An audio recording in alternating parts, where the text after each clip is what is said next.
وذكر فإن الذكرى تنفع المؤمنين.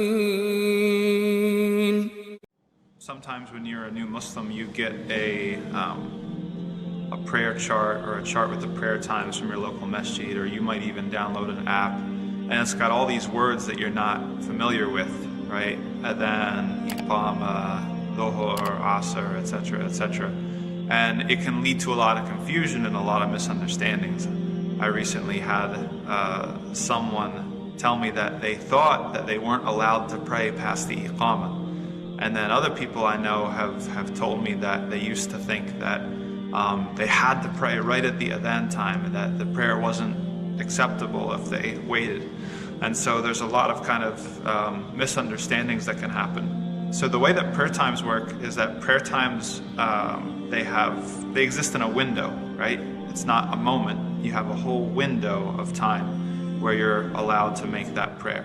And each window has a beginning and an end. The adhan is the beginning of that window. So if we say the dhuhr adhan, that's the beginning of that window of time where you're allowed to make dhuhr. You can't make dhuhr before it. You have to wait till at least the adhan of dhuhr happens. But you have until the adhan of the next prayer time to make that prayer, right? So the time to make dhuhr is from the adhan of dhuhr all the way until the adhan of asr.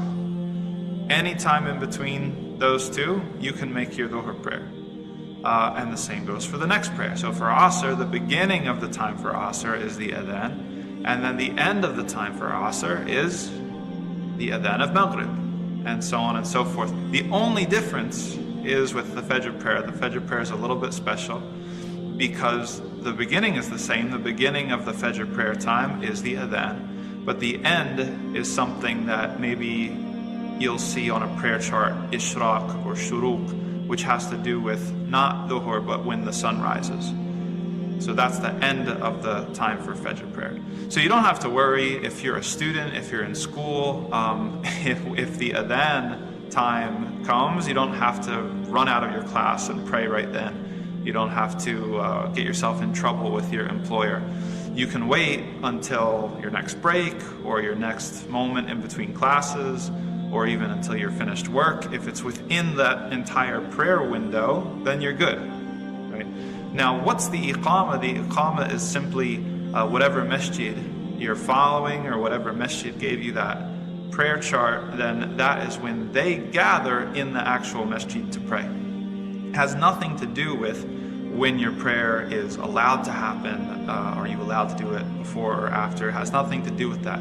It's simply that if you want to go to the masjid and make the prayer with other people, that's the time that they're meeting. That's the appointment time to make that prayer in that masjid.